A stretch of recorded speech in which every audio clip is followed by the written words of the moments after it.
Bitcoin miners just became the solution to renewable energy's fatal flaw. Wind and solar produce power when nobody needs it. Bitcoin mining monetizes stranded energy and stabilizes grids. Texas is already paying miners $2 billion annually to shut off during peak demand. And everyone calling Bitcoin wasteful completely missed the revolution happening right now. Right now, Texas grid operators have Bitcoin miners on instant demand response contracts. During extreme heat or cold when the grid faces collapse, miners shut down within seconds. Grid stays stable. Blackouts are prevented, and miners get paid for curtailment. It's the largest demand response program in North American history. The Electric Reliability Council of Texas published data in November 2024 showing Bitcoin miners provide more flexible load capacity than all other industrial users combined. Not some, all combined. Something completely absent from every energy waste narrative about Bitcoin. The grid stabilization programs expanded massively in 2024, the exact year Texas faced 3 grid emergency events that would have caused rolling blackouts. Bitcoin miners shut down, freed up 4 gigawatts of capacity, prevented blackouts affecting millions. The probability of this being accident rather than design solution is 0.01%. This is the pattern of aluminum smelting in the 1960s. Aluminum production was attacked as massive energy waste. Then utilities realized smelters could modulate power consumption in real time to balance grids. Overnight, they went from vilified to essential infrastructure.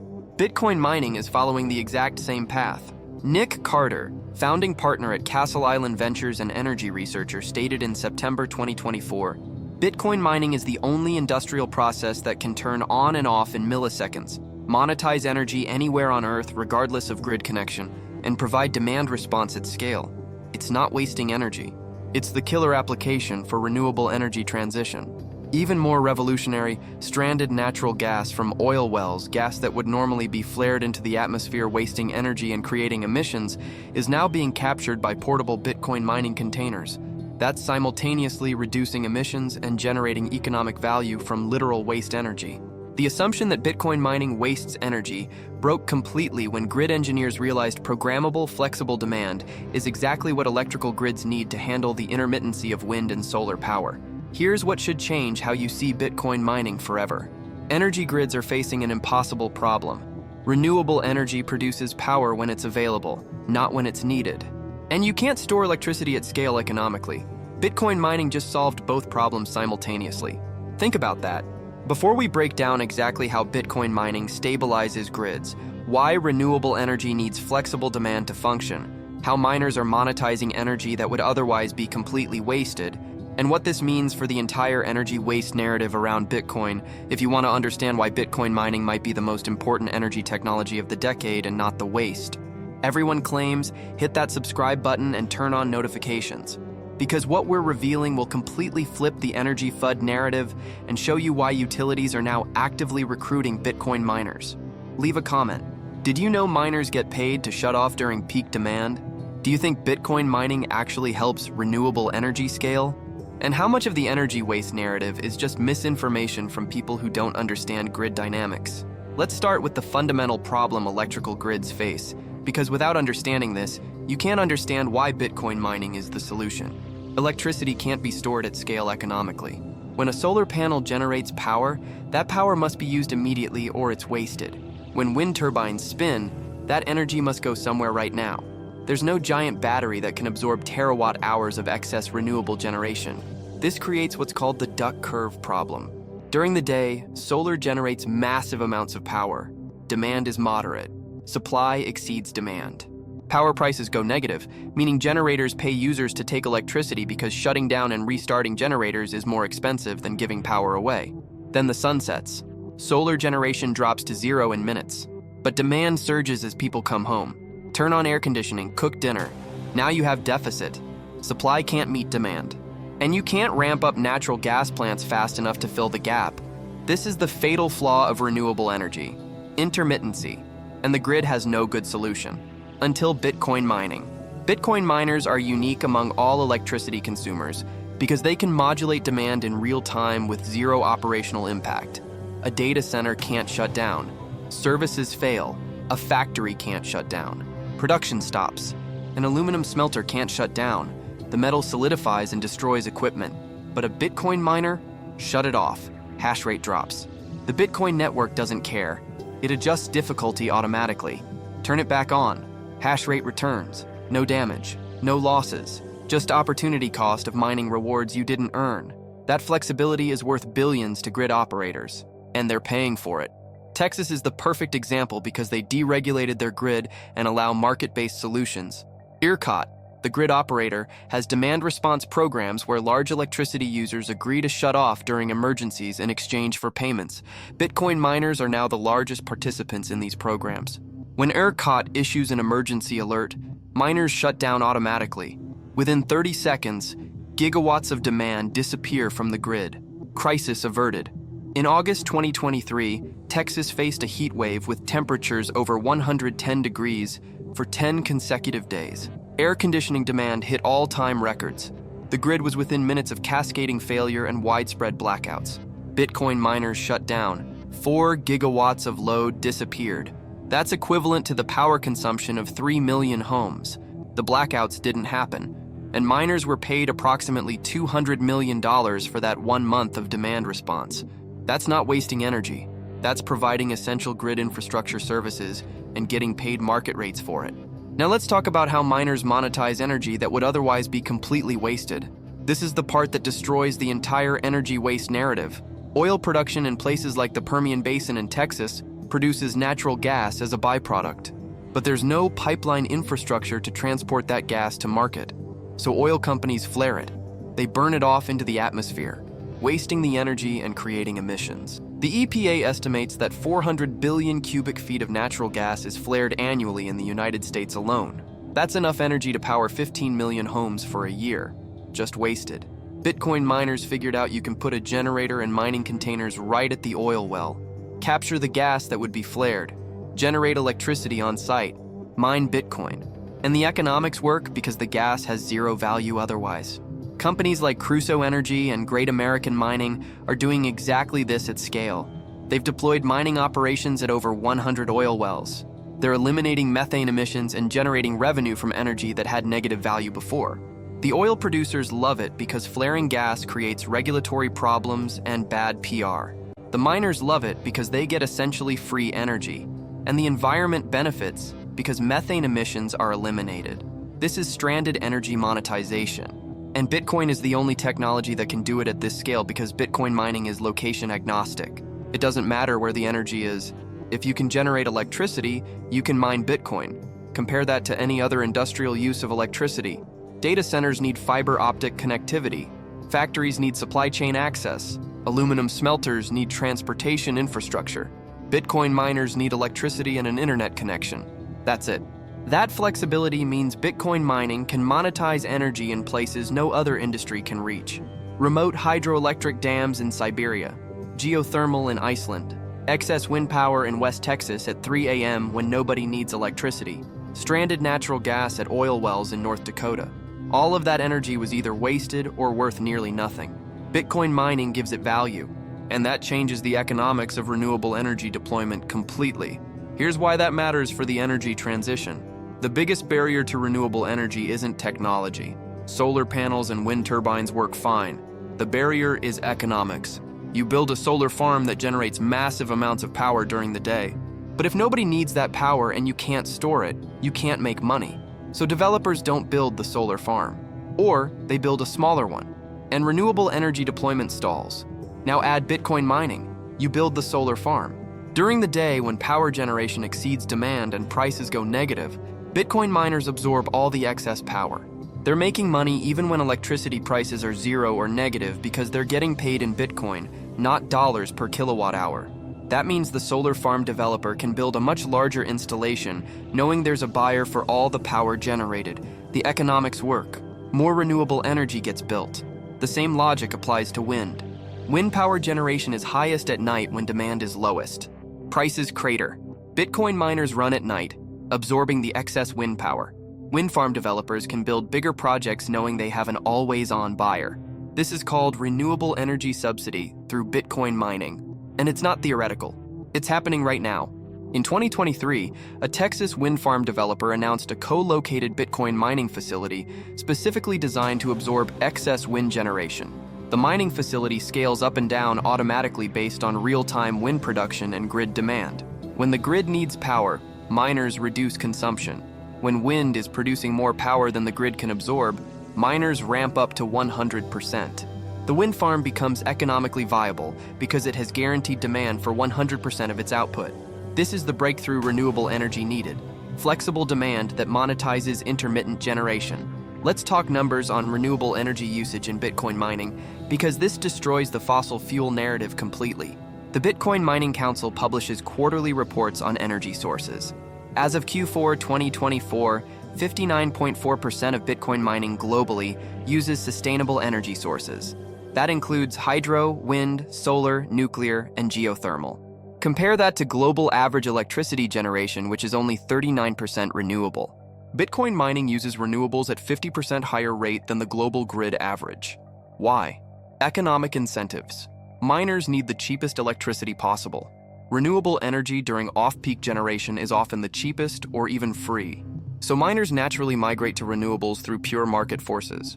The criticism that Bitcoin mining is dirty because it uses coal is outdated by 5 years. China banned mining in 2021. That eliminated most coal-based mining overnight.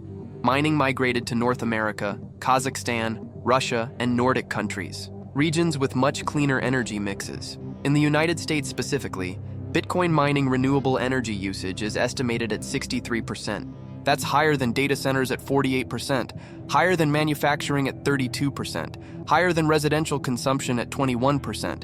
Bitcoin mining is one of the greenest industries in America by energy source mix. Not the dirtiest, the greenest. And the trend is accelerating. Every quarter, the renewable percentage increases. Why? Because new mining deployments are co-locating with renewable projects specifically to access cheap off-peak power.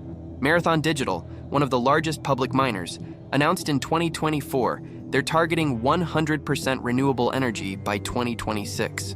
Riot Platforms has similar commitments. These aren't PR stunts. These are economic decisions. Renewables are getting cheaper than fossil fuels even without subsidies. Now let's address the scale argument.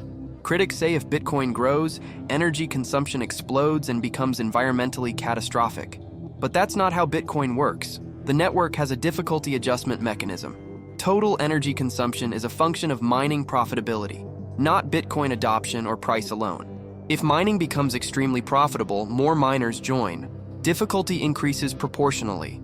Profit per miner decreases. Equilibrium is reached. The system self-regulates. Bitcoin's energy consumption grows logarithmically with adoption, not exponentially. The difference is massive. Logarithmic growth means energy use increases slowly, even as adoption explodes. Compare that to the traditional financial system, which scales linearly with adoption. More users means more bank branches, more servers, more infrastructure, proportional energy increase. Bitcoin's energy use is largely fixed regardless of transaction volume or number of users. 1 billion people can use Bitcoin with the same energy as 1 million people. The security budget is what consumes energy, not the transaction processing. That's a fundamental advantage over any system that scales energy consumption with usage. Let's talk about the comparison to traditional finance, because this puts Bitcoin's energy use in perspective. A study by Galaxy Digital in 2021 estimated the traditional banking system uses 263 terawatt-hours annually. That includes bank branches, data centers, ATMs, armored cars, card production, all infrastructure. Bitcoin mining in 2024 uses approximately 120 terawatt-hours, less than half. And Bitcoin provides monetary services to anyone with internet access. No discrimination, no censorship, no geographic restrictions. The banking system excludes 2 billion people and requires massive institutional overhead. Per user served, Bitcoin is vastly more energy efficient than traditional banking, and the gap widens as Bitcoin adoption grows because Bitcoin's energy use doesn't scale with users. Gold mining and refining uses 240 terawatt-hours annually according to the World Gold Council. Bitcoin, which is increasingly competing with gold as a store of value, uses half the energy of gold while providing superior properties: divisibility, portability, verifiability, and digital transferability. If Bitcoin replaces even a fraction of gold's use case, it's a massive net energy savings for the global economy. The energy criticism isn't based on objective comparison. It's based on the assumption that Bitcoin has no value, therefore any energy use is waste. But that's a value judgment, not an engineering assessment. If you believe censorship-resistant money has value, then the energy used to secure it is productive, not wasteful. Here's where the narrative is shifting in real time. Grid operators and utilities initially feared Bitcoin mining. Now they're recruiting miners. Why the change? They ran the numbers. They realized flexible demand that can shut off instantly is exactly what they need to integrate more renewable energy without building expensive battery storage. Texas utilities are offering special rates to Bitcoin miners. Not punitive rates, favorable rates. Because miners provide grid services worth more than the electricity they consume. That's a stunning reversal. And it's based on operational data from grid managers who understand energy systems better than critics on social media. ERCOT published a report in 2024 projecting that Bitcoin mining demand response could eliminate the need for 3 gigawatts of new peaker plant construction. That's $3 billion in avoided infrastructure costs. The miners provide the same service, flexibility during peak demand, at a fraction of the cost, and they generate economic value through Bitcoin mining instead of sitting idle most of the year like peaker plants. This is why the energy narrative is flipping. The people who actually manage grids see Bitcoin mining as a solution, not a problem. Let's talk about innovation happening in mining energy efficiency, because the industry isn't static. New generation ASIC miners are 50% more energy efficient than models from 3 years ago. Efficiency doubles roughly every 2 years. That means the same hash rate, same security, uses half the energy. Immersion cooling technology allows miners to run at higher performance with less energy waste. Miners are submerged in dielectric fluid. Heat is removed more efficiently than air cooling. Energy efficiency improves by 15 to 20%. And the waste heat from mining is being captured and used productively. Greenhouse heating in Canada, district heating in Finland, industrial process heat in Sweden. Energy that would be wasted is providing value. There's even a project in Norway using Bitcoin mining waste heat to dry lumber. The lumber company gets free heat. The miner gets cheap hydroelectric power. Both benefit. This is circular energy economy. Bitcoin mining becomes the load balancer, and waste heat becomes productive input for other industries. The innovation trajectory is clear. Mining will get more efficient, energy sources will get cleaner, integration with grids will get tighter, and the energy waste narrative will collapse under the weight of operational data. Now let's address the political dimension, because this isn't just technical, it's ideological. The energy criticism of Bitcoin is often a proxy for opposition to Bitcoin itself. People who oppose decentralized money that governments can't control attack it on energy grounds because that's more palatable than admitting they oppose financial freedom. If energy efficiency was the actual concern, critics would focus on the industries with the worst energy waste. Data centers running meaningless compute, proof-of-work video game grinding, streaming video for entertainment, Christmas lights, lawns and deserts. All of these uses are subjective value, but nobody seriously proposes banning them. Because we accept that people value these things even if energy is consumed. Bitcoin is singled out because it threatens existing power structures. Banks, governments, and financial institutions see Bitcoin as competition.